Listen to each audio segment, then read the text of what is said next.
Welcome to another episode of Jamming with Jason. Today we are going to be talking about Major Tom's Ashes.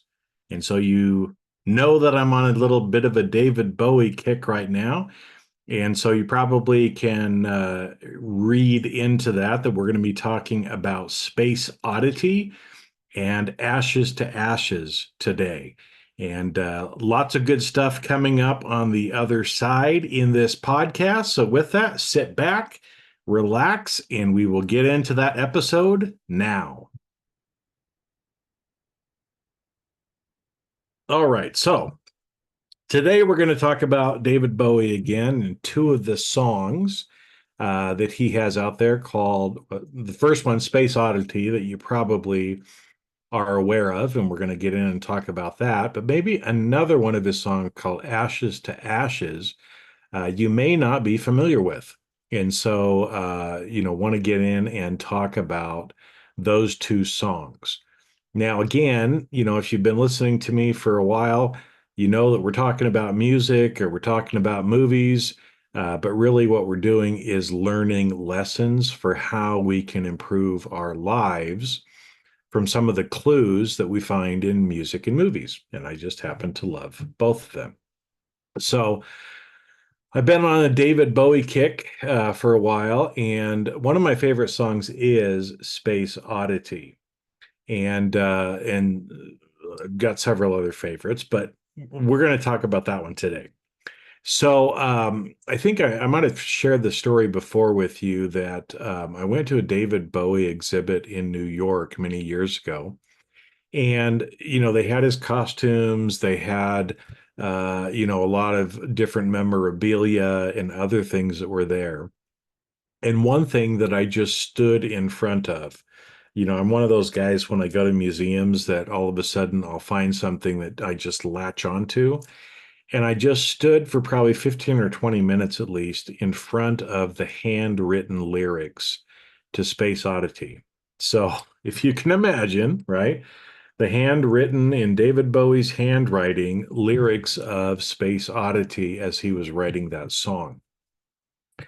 And with that, there was also a picture of the pale blue dot is kind of how it's referred to. It's a picture that was one of the first images to come back from space that showed the Earth from space. So all you see is like this blackness around the Earth and then just this blue dot of the Earth.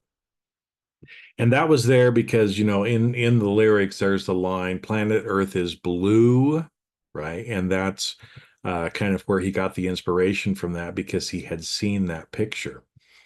But Space Oddity, I think, is a great song. I'm sure you've heard it. Ground control to Major Tom. If you saw Mr. Deeds, there was a great rendition in that movie of Space Oddity. But anyway, let's get in and talk about why, in that song, it's a little bit eerie, it's a little bit isolating, it's a little, oh, right? Yeah, I mean, you kind of feel the emotion in this song when you listen to it. And there's a reason for that. Okay. And so again, we'll go through some of the lyrics, but we'll talk in general about some of these things that are going on. So one of the reasons why Bowie wrote this song was he watched the movie 2001: A Space Odyssey. Uh, and I don't know if you've seen it or not. It's a very interesting movie. It was done by Kubrick back in the late 60s. And I guess in reading one of the articles about it, Bowie was actually pretty stoned when he saw the movie the first time, and it really freaked him out. It can freak you out even if you're not stoned. How about that? If you haven't seen the movie, um, it may be good to go back and review it because I think it's what's interesting is a lot of the music and movies, when we first started talking about space travel, about other things like that, about technology. It's interesting how some of those things were portrayed clear back in the 60s and now we're kind of living some of the things. And so if you if you saw A Space Odyssey, right, there's obviously a point in there where the technology starts to kind of take over, and it's a little bit scary, in a way, and it feels kind of isolated because again, these people are on a spaceship, pretty much by themselves, out, a long ways away from Earth. And so one of the reasons why Bowie wrote this song was he felt like there was a great disconnect in that movie, that there was no humanness to it, right? That the technology was really kind of taking away our humanness. And he wanted to write a song that actually built in the emotions of being human. And I think Space Oddity does that very well, as you go through and listen to it, because you can feel, you can sympathize with Major Tom, as he loses contact with ground control and presumably is just out in space by himself until he ends up dying alone by himself, isolated in space. Okay. And it's kind of sad, right? It evokes some of those feelings of, oh my gosh, if I was in that situation, how would I feel? And that's exactly what Bowie was trying to do. Now, another interesting thing with it is this was a time early in Bowie's career where he was feeling very isolated. Things hadn't taken off in his career like he had expected. And, I'm sure you can understand those feelings when, you work really hard and sometimes things just don't seem to go your way, or you don't feel like they're going your way.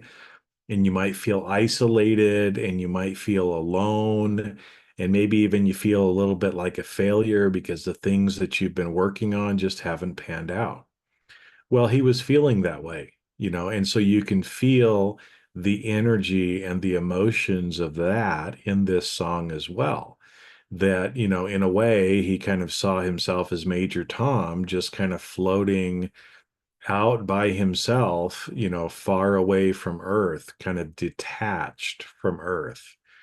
And so again, there's a lot of beautiful imagery from that you can again apply to yourself. Are there times when you feel isolated, when you feel detached, maybe when you feel like things aren't going your way? There probably are, right? I know there are in my life. And so we want to talk about that, is it's okay to feel those feelings, but then what are you going to do about it, right? What are you going to do about it at that point? And so I think again, as I go through and look at the lyrics, in this song, a lot of the beginning is kind of the, initial ground control, take your pills, here we go, 10, 9, 8, 7, 6, 5, 4, 3, here we go, lift off, right? Um, but I think what's interesting, right, is again, it kind of goes back and forth between ground control and Major Tom and who's talking. And in this part of the song, it says, "For here am I sitting in my tin can, far above the world. Planet Earth is blue, and there's nothing I can do." And so, with those lyrics, again, you get the sense of a feeling of powerlessness, okay? That the spaceship is just taking him wherever it's going to take him, and there's nothing he can do. Now, this is a song, right? It's not real life. It's a song. We can learn from it. And again, there's a reason why Bowie put those lyrics in there. But the question I want to pose for you, well, is there really nothing we can do? And of course, the answer to that is no. There is always something we can do. There is always something we can do. We don't have to feel powerless. We can take back our personal power. We can choose because life is choice. And so we don't ever have to feel those feelings of not being able to do anything, because we can if we choose to. Now, I know, and I have felt that way at different points in my life, right? Where it feels like there's nothing that we can do. and things are just happening to us. And again, you can choose if that's how you want to believe, if that's how you want to live, or if you want to say, nope, it's my choice, it's my life. I'm going to do something about it because I can. Right? There's two different energies that come from those different sayings. And so, which of those camps are you in right now? Are you feeling helpless? Are you feeling like you can't do anything? Or are you feeling empowered that you have the choice that you can do what you need to do? Right. Um, and again, I don't know which one you're in. Like I said, at different points in my life, I go back and forth. And so, as soon as I start to feel myself believing or saying to myself that there's nothing I can do, I kind of figuratively slap myself around a little bit and go, now hold it, just a minute. Wait a minute, Jason. There's always something you can do. And I'm reprogramming my subconscious to remind myself of that, so that I don't sit in pity, that I don't sit in sorrow, that I don't have those feelings of helplessness, but instead that I transmute, that I change my energy, I change my emotions to something that is more hopeful, right? Because that's one thing, there is always hope. We can always hope for something new, if we can keep that alive, right? So, a little bit about Space Oddity, right? And again, it's a great song, goes on, I think my spaceship knows which way to go.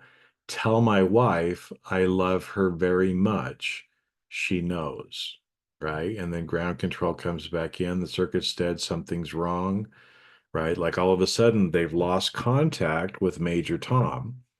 And so presumably here he is, just floating out in space without any communication back to Earth.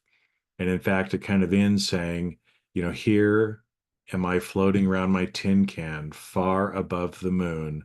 Planet Earth is blue, and there's nothing I can do.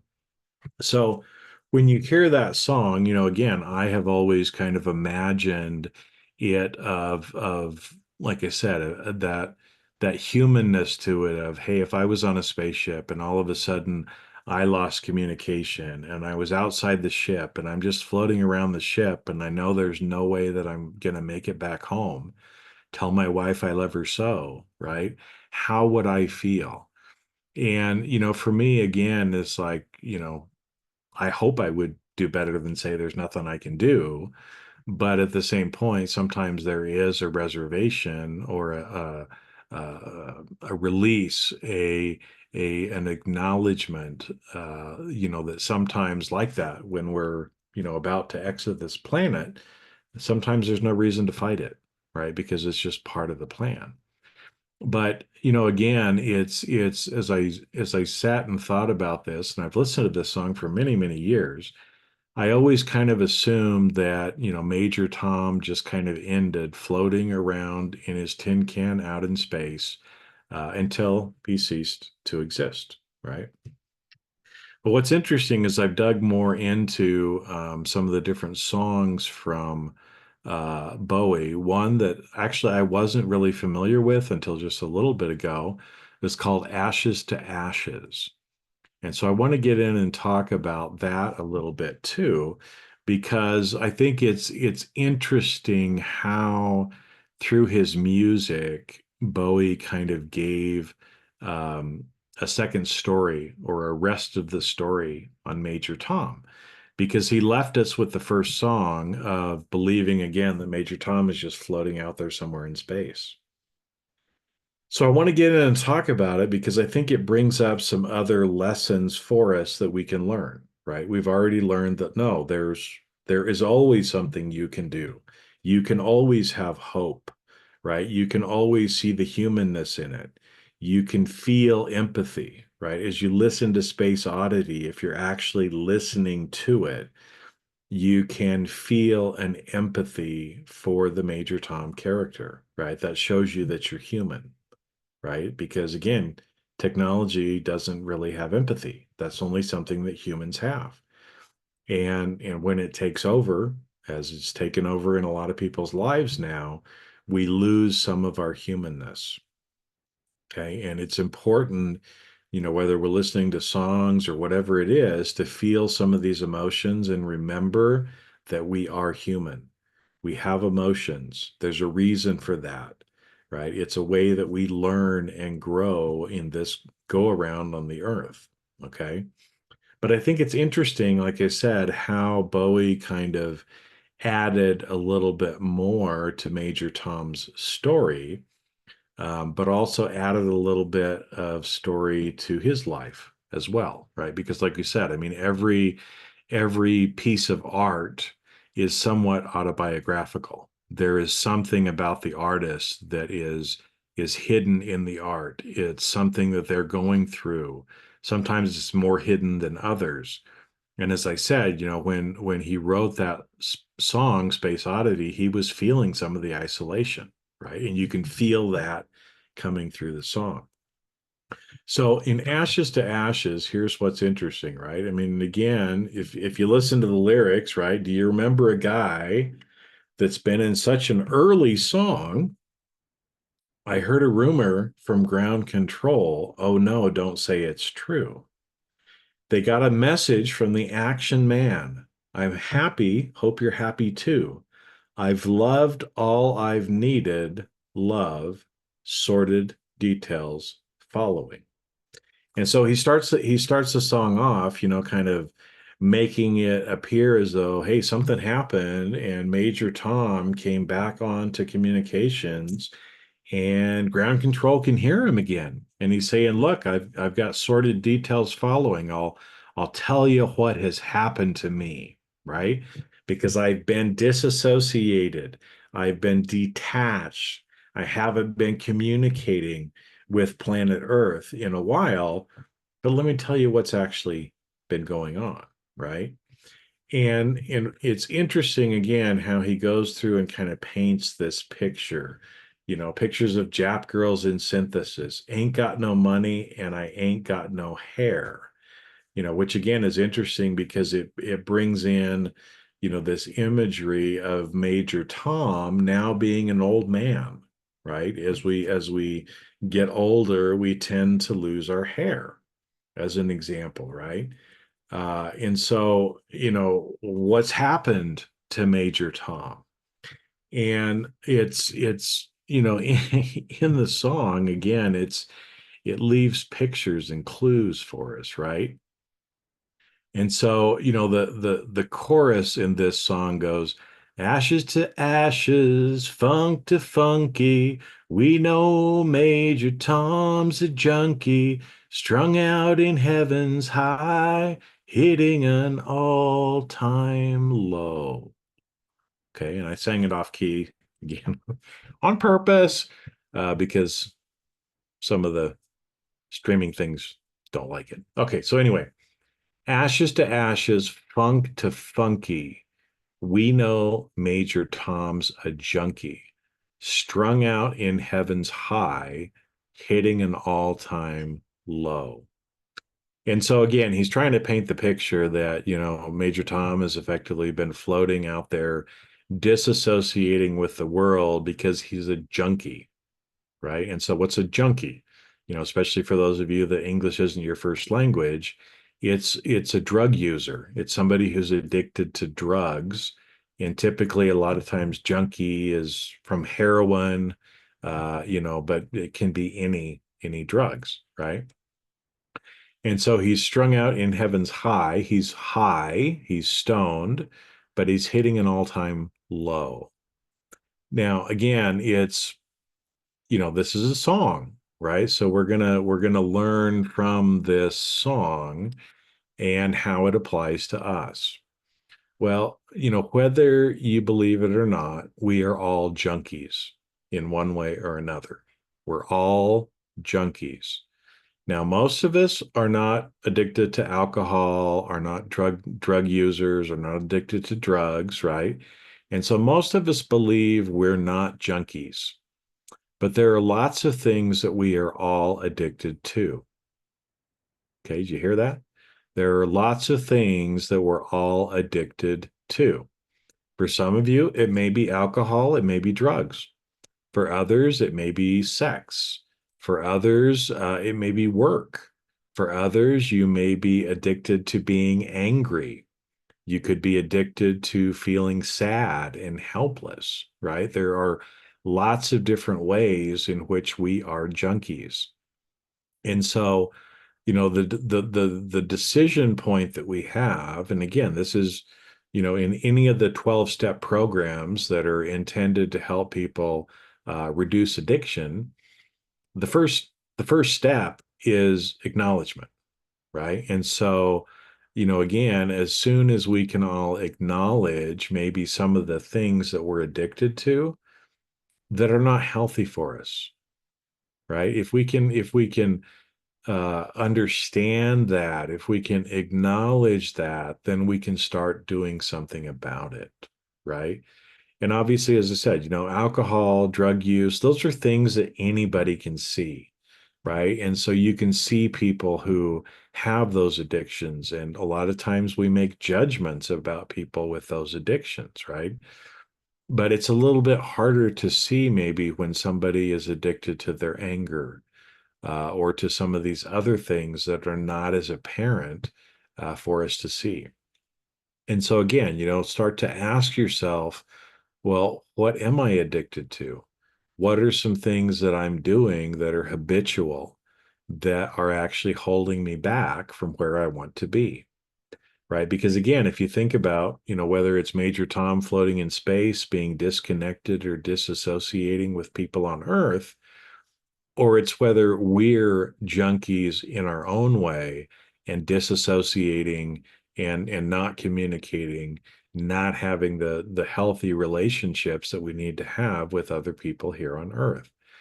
Because, left unchecked, we're no different than Major Tom floating around in isolation because we're choosing to isolate other people because of our habits. And I know I've done this in my life, right? May or may not know it, and I'll share some stuff. Some stuff I'm not going to share publicly, right? But I've had my own issues. For a long time, I was effectively addicted to work. I would work all the time. And a lot of the reason for that was to keep me away from or have an excuse to not deal with certain relationship issues that I was having, right? It's easier to work and to say, oh, I'm really busy and push people away than to actually have to deal with those relationship issues. Now, they carry over into other relationships, right? And so until I work on that, until I figure it out, until I stop allowing, work to be a habit for me that ends up isolating me and causing me to be disassociated with others, I'm going to continue to be like Major Tom floating out in the world. But as soon as I start recognizing it and I start looking at what I'm doing and I start, reprogramming my beliefs, reprogramming my subconscious mind, now all of a sudden I start changing. I start doing things different. I'm being a different person. And slowly those addictions, those things end up going away. And at least that junkie part of me goes away. And that's one that I have, worked on a lot is really trying to not allow work to get in the way. Now, sometimes I still do. Sometimes I still do. I'm still human, right? But I'm quicker at identifying when that actually happens. So that's just an example, but again, this is for you, right? To figure out, okay, are you a junkie? Are there some things that maybe you could work on? And again, don't be hard on yourself. Don't get down on yourself. Don't write a list of like the 50 different bad things that you're doing in life. Maybe just pick one, pick a little one. Start working a little bit at a time, right? Um, because I think it's interesting later on in the song Ashes to Ashes, he says, I've never done good things. I've never done bad things. I never did anything out of the blue. And I think, again, that's kind of a wake up call to a lot of us is, what I just told you is don't be hard on yourself. Don't be down on yourself saying I'm a bad person or I do bad things or anything like that. I don't want you to do that, right? Because we all, do good things, we all do bad things as part of being human, right? But, also have we detached from who we are, who our higher self is, from our dreams, so that we're doing nothing out of the blue. We're just surviving.